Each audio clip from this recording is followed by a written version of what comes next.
Nós estamos numa série de mensagens que se chama Minha Doença é Você.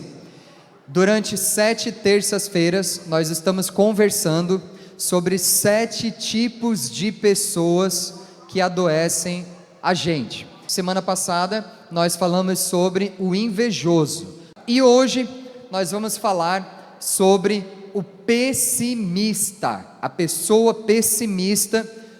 Que sintomas ela pode causar em nós e como nós podemos lidar com a presença, com a companhia de uma pessoa pessimista.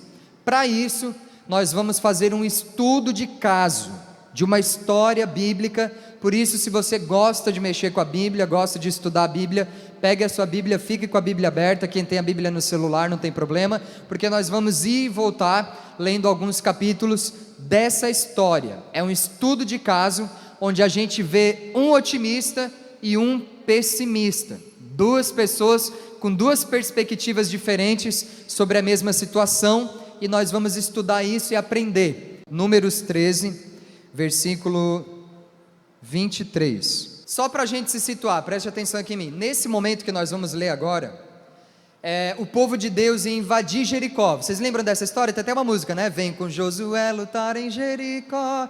Deus já tinha dado essa cidade para esse povo, mas eles precisavam entrar em Jericó e tomar Jericó para eles. Deus tinha dado essa ordem. Eles iam rodear Jericó 7 voltas, 7 vezes 7 dias, até caírem os muros e eles entrarem em Jericó.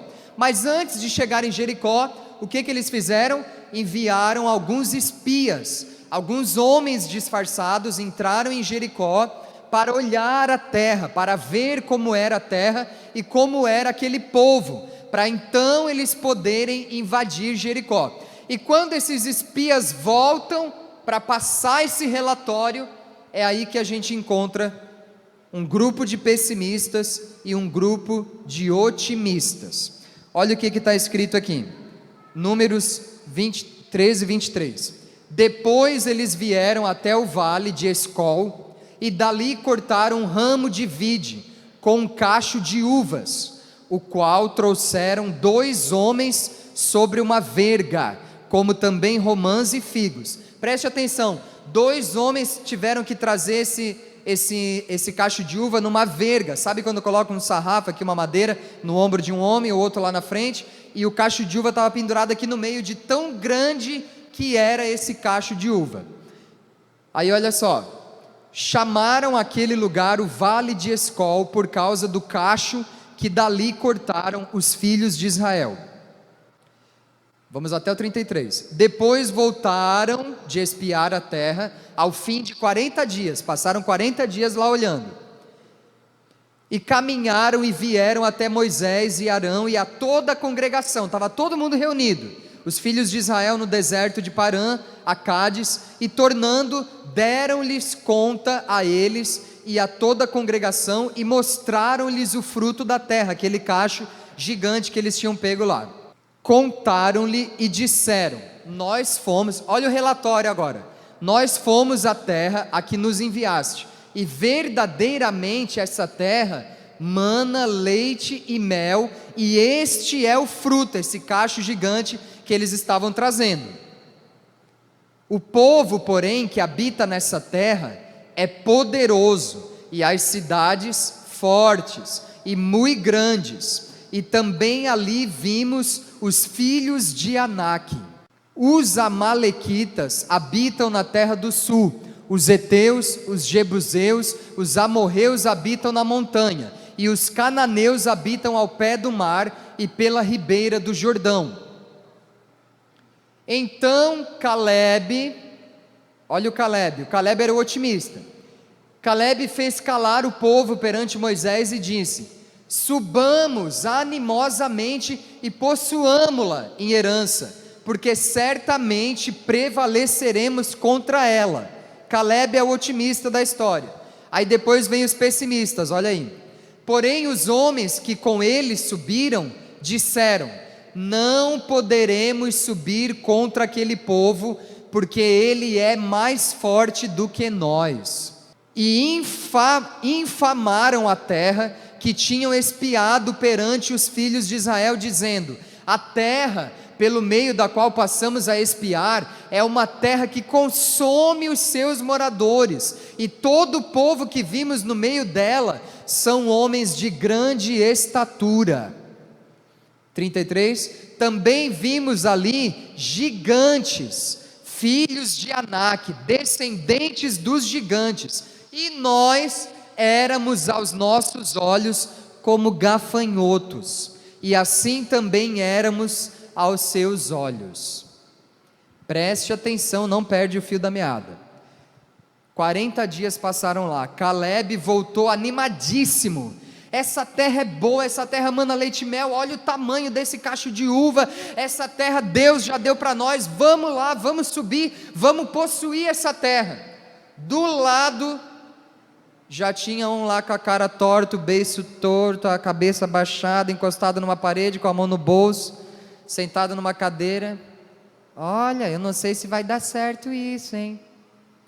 Porque lá tem homens gigantes. Essa terra, ela consome o povo que mora lá. Olha, quando a gente estava lá, parecia que a gente era gafanhoto. Eles olhavam para nós e parecia que nós éramos minúsculos. Veja como duas pessoas tiveram duas impressões diferentes do mesmo lugar, da mesma situação: o otimista e o pessimista. Você deve tomar cuidado, primeiro, para não ser uma pessoa pessimista, e segundo, para não deixar uma pessoa pessimista te adoecer. O que é pessimismo, afinal? A palavra pessimismo vem da palavra péssimo, né? Que é o quê? É a qualidade, a condição de olhar sempre a parte ruim das coisas e a espera sempre pelo pior. O pessimista, no presente, ele só vê a pior parte das coisas, e para o futuro, ele só espera o pior. O pessimista, ele tem o incrível hábito de antecipar tragédias. Olha, está vindo aí uma quarta onda do corona, hein? Está vindo aí uma quarta onda do Covid, agora quem não pegou vai pegar, quem está vacinado está pegando. O pessimista, ele espera sempre o pior, e no presente ele só vê a parte ruim das coisas. Pega essa definição. Depois eu quero te dizer o seguinte: o pessimismo, infelizmente, eu acho que ele é mais contagiante do que o otimismo. Nós somos naturalmente mais contagiados pelo pessimismo do que pelo otimismo, porque o otimismo exige um pouco de fé, e o pessimismo é contagiante. Uma pessoa pessimista num grupo de 10 pessoas, se a gente der ouvido, ela faz 9 desistir de um projeto, ela faz 9 desistir de uma coisa. O pessimismo é contagioso. E outra coisa, qual é o sintoma físico do pessimismo? Que é o nosso foco aqui: a doença, a enfermidade, o corredor dos milagres. Por que estamos falando sobre isso aqui na terça-feira? Se você ficar convivendo, ouvindo, sendo influenciado por uma pessoa pessimista, o primeiro sintoma e o mais importante que você vai ter fisicamente é que você vai ser neutralizado. Você vai ficar paralisado. E eu não estou falando metaforicamente, eu não estou falando de um estado só de mente, eu estou falando de ação, de andar, de se mover, de lavar uma louça, de se vestir, de vir para o culto. Se você ficar próximo de uma pessoa pessimista, o sintoma físico do pessimismo é a paralisia, a apatia, a inércia. Você vai congelar, o teu senso de urgência vai ficar zero. Você tem que dar banho no cachorro, tem que lavar o carro, tem que capinar o mato do quintal, você tem que ir no Detran renovar a tua carteira, você tem que ir no posto tomar a segunda dose da vacina, você tem que fazer um monte de coisa, mas você fica paralisado numa rede, numa cadeira, num sofá, numa cama, em qualquer outro lugar. A pessoa contagiada pelo pessimismo, ela fica inerte, ele nos paralisa, ele vai roubar tuas forças, a tua energia. Na tua mente tu tem uma lista de coisas para fazer, mas o pessimismo que você já pegou do outro e agora já está em ti, ele vai te definhar num sofá. Ele vai roubar o teu senso de urgência, as tuas perspectivas, a tua vontade de realizar, de produzir, de fazer. Analisando essa história, olha os sintomas que essas pessoas sentiram. Números 13, 31, versículo 31.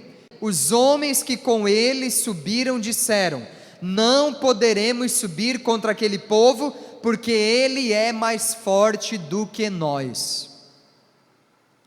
Automaticamente, o pessimismo da cabeça fez com que eles se sentissem fracos. Eles nem tinham medido força, nem tinham ido para o soco ainda, para a espada, para a briga, não tinham feito nada, mas eles já estavam determinando: eu sou mais fraco do que essa situação, eu sou mais fraco do que essa pessoa, eu não vou passar nesse concurso, eu não vou conseguir esse emprego, eu não vou abrir esse negócio. Eles já estavam sentindo fraqueza.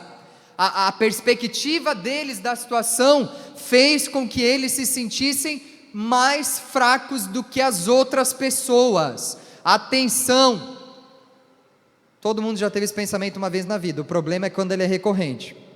Todo mundo faz, todo mundo consegue, todo mundo realiza, todo mundo todo mundo acontece, todo mundo viraliza, todo mundo se emprega, todo mundo passa no concurso, mas eu não passo, eu não sou, eu não tenho, eu não posso, eu não sei, eu não vou. Se sentindo fraco, e aí isso começa na mente e depois começa a vir para o corpo. Eu estou fraco, agora parece uma galinha da Angola, né? Não é a galinha da Angola que fica falando? Estou fraco. Alguém já criou uma galinha da Angola? Eu já criei, por incrível que pareça, tá? Ela fica só gritando o dia inteiro, né? Estou fraco. Depois, olha só, no 33, coloca aí para mim, versículo 33. Baixa autoestima. Olha esses homens falando, homens adultos com barba na cara, olha só. Também vimos ali gigantes, filhos de Anak, descendentes dos gigantes, e nós éramos aos nossos olhos, tá? Nós éramos aos nossos olhos, nós nos víamos como gafanhotos, e assim também éramos aos seus olhos. Veja que o texto bíblico ele fala da perspectiva que eles tinham sobre eles e a perspectiva que os homens tinham sobre eles. Nós nos víamos como gafanhotos e eles nos viam como gafanhotos. Tem gente aqui que está vivendo como um gafanhoto. Tudo que faz é desse tamanho. Chega na igreja, chega na célula, chega no churrasco da família. Eu sou menor, não, eu não mereço, eu não posso, eu não tenho, eu não consigo. Tem gente que tem uma visão baixíssima, pequena sobre si mesmo. Isso aqui é totalmente contrário ao que a Bíblia diz que nós somos. A Bíblia diz que nós somos mais do que vencedores, que o Senhor é o nosso pastor e nada nos faltará, que nós podemos todas as coisas naquele que nos fortalece. A Bíblia nos dá um monte de garantia: se passarmos pelo fogo não nos queimaremos, se passarmos pelas águas não nos afogaremos, se nós andarmos até no vale da sombra e da morte nós não morreremos. Como é que um crente, uma serva de Deus, um servo de Deus como nós, chega numa segunda-feira, no meio de uma empresa, no meio de uma reunião, no meio da família, no meio da igreja: eu sou um gafanhoto, eu estou me vendo como um gafanhoto, todo mundo na igreja eu vejo, as pessoas me olham, elas acham que eu sou um gafanhotinho. Aqueles homens, eles vieram com esse pensamento sobre eles mesmos. Nós nos víamos como gafanhotos e eles nos viam como gafanhotos. Olha a identidade sendo corrompida. O pessimismo, ele vai lá no teu cerne, lá no teu âmago, e ele vai começar a roubar a tua identidade. Você é uma mulher formada, uma mulher que criou os filhos, você é uma mulher corajosa, você é um cara irreverente, você tem vários talentos, você canta, você toca, você dirige, você sabe de bicho, você sabe de planta, você sabe de remédio, você sabe um monte de coisa. Como é que você está ficando desse tamanho? Será que não é alguém que está todo dia, toda hora, não é, não dá, não consegue, isso aí não é para nós, isso aí não é para nossa família, isso aí é só para quem tem pai rico, isso aí é só para quem já nasceu em família rica. Será que você não está absorvendo todas essas mentiras e substituindo as verdades da palavra de Deus pelo discurso de um pessimista que está todo dia sentado do teu lado, lá nessa loja onde você trabalha? Cuidado! O inimigo está usando alguém para lançar mensagens de inferioridade a você, e você está aceitando e está ficando desse tamanho. Você é muito maior do que você imagina. Nós não somos gafanhotos. Se for para nós virar bicho um dia, no mínimo é um leão. Vamos virar gafanhoto? Tá maluco? Outro sintoma do pessimismo é o desespero. Coloca no capítulo 14, o próximo capítulo, versículo 1. Aí pronto. Gente, presta atenção nisso aqui. Caleb, ele falou: gente, vamos subir, a terra é boa, tem leite, tem mel, tem cacho de uva gigante. Caleb deu o discurso do otimismo. Bastou que esses caras falassem que eles eram os gafanhotos, bastou os gafanhotos abrir a boca, o povo ficou desesperado. Olha o que o povo fez. Então levantou-se toda a congregação e alçaram a sua voz, e o povo chorou naquela mesma noite. Ao invés de ouvir Caleb, de pensar no leite, de pensar no mel, de comer aquela uva gigante, de pensar naquela uva gigante, eles já foram imediatamente influenciados pelo discurso dos pessimistas. E toda a congregação começou a chorar, por causa do discurso de 4 gafanhotos pessimistas. Meu irmão, quem você está ouvindo? De que lado você está? Dos otimistas ou dos pessimistas? De que lado você está? Caleb viu o lado bom, não quer dizer que não tem lado ruim, tem o lado ruim. O que nós não podemos fazer é focar no lado ruim, é olhar só o lado ruim. Caleb ignorou tudo que era ruim, os gigantes, as coisas ruins, ele olhou para o lado bom. Depois que eu matar esses gigantes aí, eu vou ficar só no leitinho, no mel, na uva gigante. Ele estava olhando para o lado bom das coisas. Pare de ouvir os pessimistas. Tem um pessimista lá no teu emprego, que o dia inteiro ele vai reclamar desse emprego. Esse emprego não é bom, porque aqui não é bom, porque essa gerente, porque essa comida, porque o intervalo, porque é muito cedo, porque é muito tarde, porque os clientes, porque tem que dobrar roupa, desdobrar roupa, porque tem que atender, porque não bate a meta, porque não tem objetivo, blá, blá, blá, blá, blá, blá. O otimista não, graças a Deus posso trabalhar, tenho um emprego. Quem está desempregado, gostaria de ter um emprego. O otimista vai pensar: não, tenho saúde, graças a Deus, consegui essa vaga, bora para cima, bora bater essa meta, bora bater esse objetivo. Tem as coisas ruins, tem o lado difícil, tem, mas o problema é quando a gente foca no difícil. Olha o poder que um pessimista tem.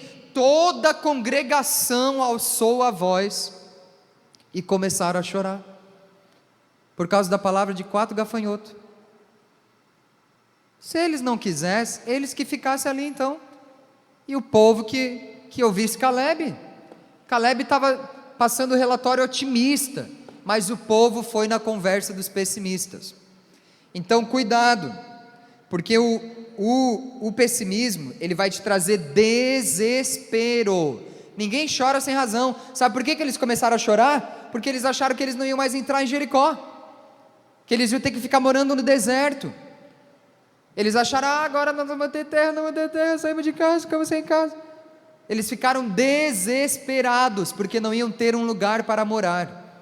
O pessimismo vai te levar a um grau de desespero. O pessimista, ele lança a resenha dele, depois ele vai-se embora, e você fica ali, cozinhando aquele desespero, sofrendo sozinho. Cuidado. Outra coisa, o pessimismo, ele vai trazer a murmuração. Diga essa palavra, murmuração. No 14, versículo 2.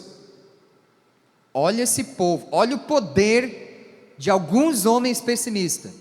todos os filhos de Israel murmuraram contra Moisés e contra Arão, e toda a congregação disse para Moisés: se morreramos na terra do Egito, ou se morreramos nesse deserto. Eles começaram a murmurar contra Moisés, gente. Presta atenção, Moisés já tinha derramado as 10 pragas no Egito, era gafanhoto, era rã, era água virando sangue, ele matou os primogênitos de todos os egípcios, ele deixou o Egito 3 dias no escuro, ele abriu o mar vermelho, ele fez vários milagres, caiu maná do céu, várias coisas boas já tinham acontecido. Uma coisa que alguém disse que era ruim, eles mesmos nem tinham ido ainda em Jericó, eles só ouviram a palavra dos pessimistas, e eles já olharam para Moisés e começaram a murmurar. Eu nunca vi um pessimista que não murmura. Todo pessimista é murmurador. Todo pessimista tem a língua grande. Ninguém consegue ser pessimista em silêncio, calado. Por isso que eu estou pregando essa série de mensagens para você, porque essas pessoas, elas só querem um par de ouvido para ficar destilando o pessimismo delas. E se você não tiver inteligência emocional, você vai ser dominado por essa pessoa. O pessimista é um murmurador, e quando você vê, você está murmurando junto com o pessimista.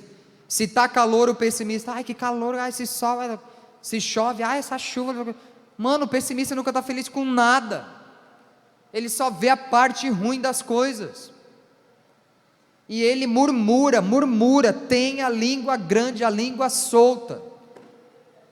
E se você não se cuidar, você vai agregar aquele discurso: é verdade essa chuva, é verdade esse emprego, é verdade esse sol, é verdade essa igreja, é verdade esse pastor Miguel.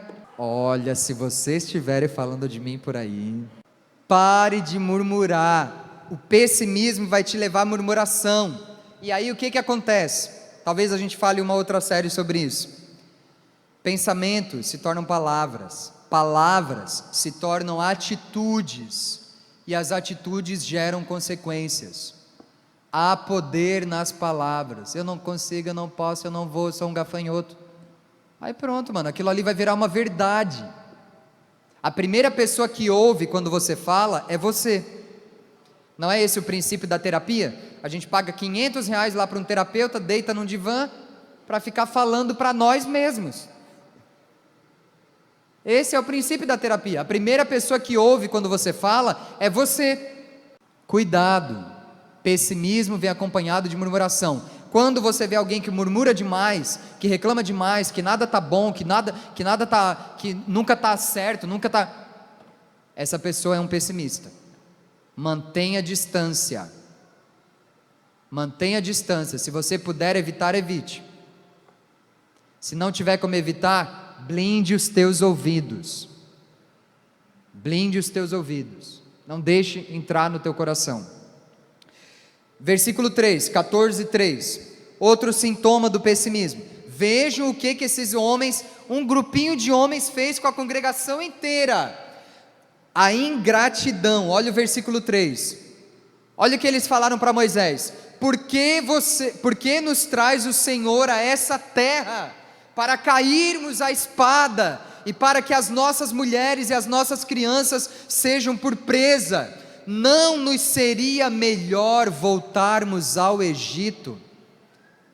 Olha a cabeça desse povo, eles queriam voltar a estaca zero, por causa de 5 palavras de uns pessimistas. Por que Deus nos trouxe aqui? Aí começa a questionar, começa a brigar com Deus, começa a culpar Deus, começa a amaldiçoar a vida. É porque eu nasci para sofrer, para que eu vim, para que eu nasci, para que eu casei, para que eu fiz, porque Deus não me ama, porque Deus só abençoa os outros, porque era melhor que eu tivesse morrido, era melhor que eu tivesse continuado lá não sei aonde.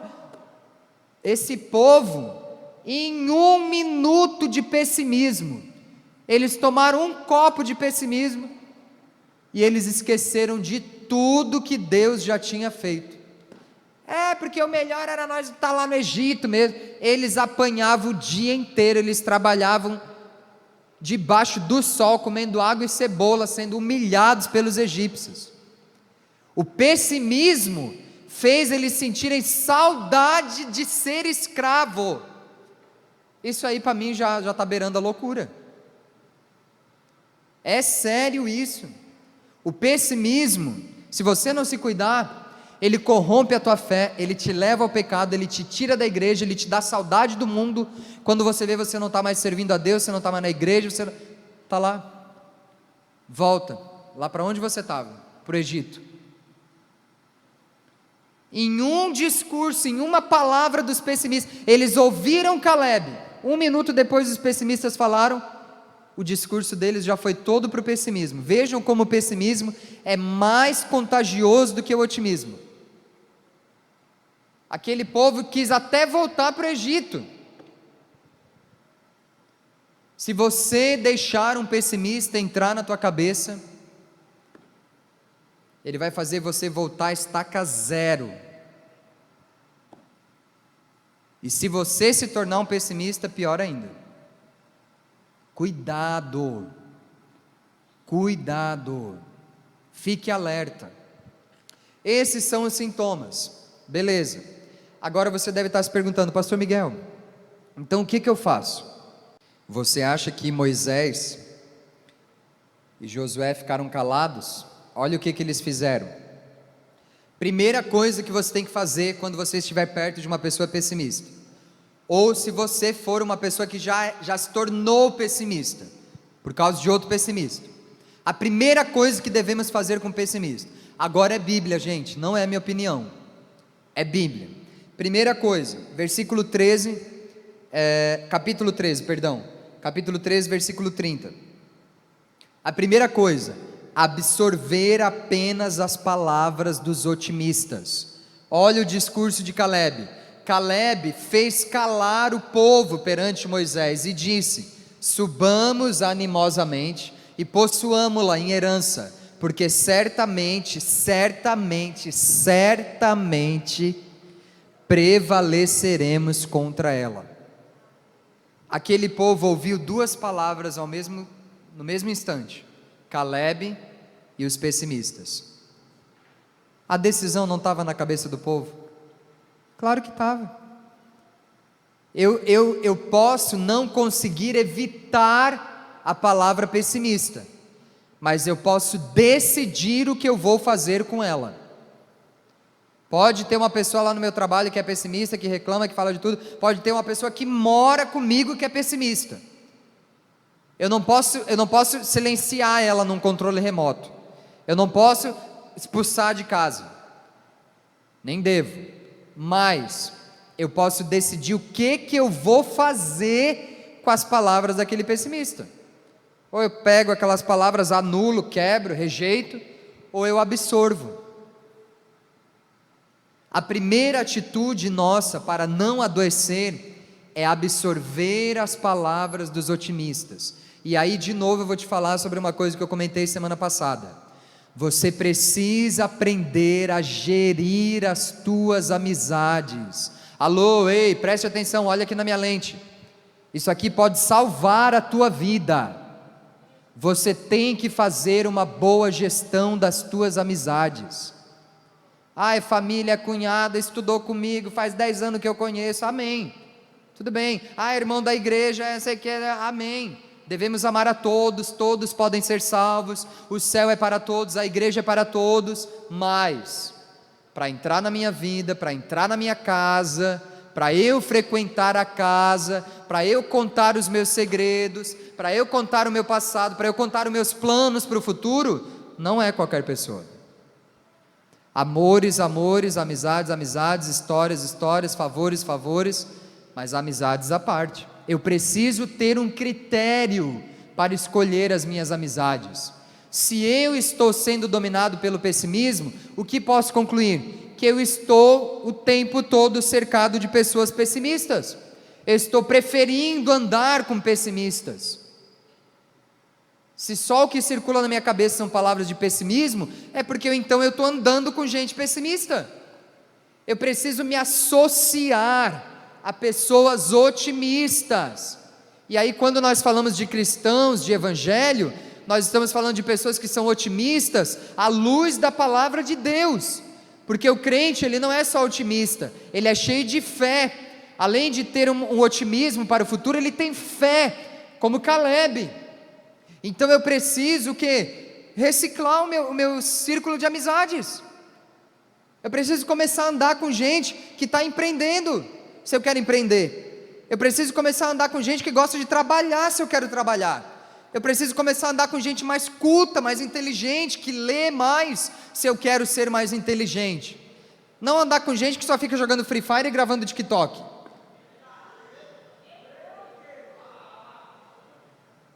Se você andar com medíocres, você vai ser medíocre. Se você andar com gente nobre, você vai se tornar uma pessoa nobre. Não tem a história do filhote de águia? A águia estava voando com os filhotes, aí um filhote caiu. E caiu dentro de um galinheiro, esse filhote. E aí ele cresceu ali com as galinhas, ciscando, um filhote de águia. Todo diferentão, foi crescendo, ficou uma águia adulta, mas estava dentro do galinheiro, ciscando, comendo milho. Estava até cocorejando já. E aí um dia, já anos depois, essa águia grande que estava vivendo ali no galinheiro, viu uma águia passar lá em cima. Aí ele pensou, nossa, como eu queria ser uma águia para eu poder voar também assim, sair desse galinheiro. Era águia, mas estava andando com galinha. Pare de andar com as galinhas.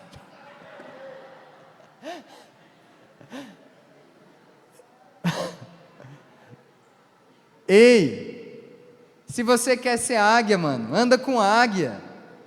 A águia, quando vem a chuva, ela vai para cima das nuvens, ela fica onde está o sol. A águia, ela voa na direção do sol, a retina dela, a pupila dela, ela não se fere com a luz do sol. A águia voa na direção do sol.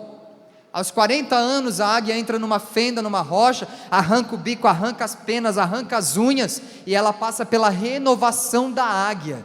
Por isso que a palavra de Deus diz que aqueles que esperam no Senhor se renovarão como a águia. Ela vê que as penas estão muito grandes, que ela não consegue mais voar, as unhas estão muito tortas, grandes, que ela não consegue mais pegar presa, o bico está muito torto. Ela vai para uma rocha, para uma fenda, ela arranca todas as penas, ela quebra as unhas, ela começa a bater com a cabeça na parede até cair aquele bico.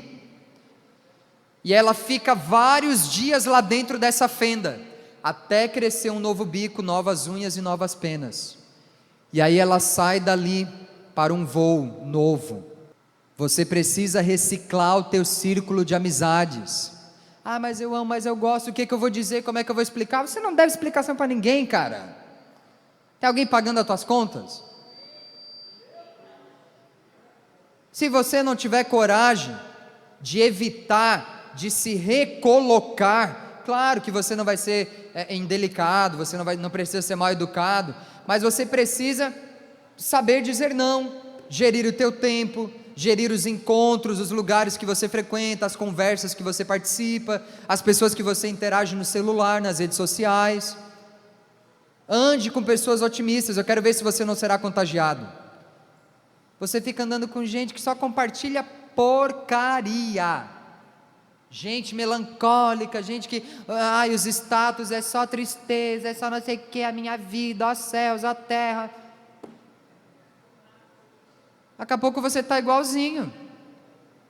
Ande com um cristão cheio de fé, grude num pastor, venha 4 horas da tarde comigo aqui evangelizar. Eu estou aqui desde as 4 aqui com a bike som aí, já fui lá na Santo Antônio, na São Sebastião. O que você estava fazendo? Estava dormindo 4 horas? Eu sei que não, né? Eu sei que muitos de vocês estavam trabalhando, mas tem gente que estava.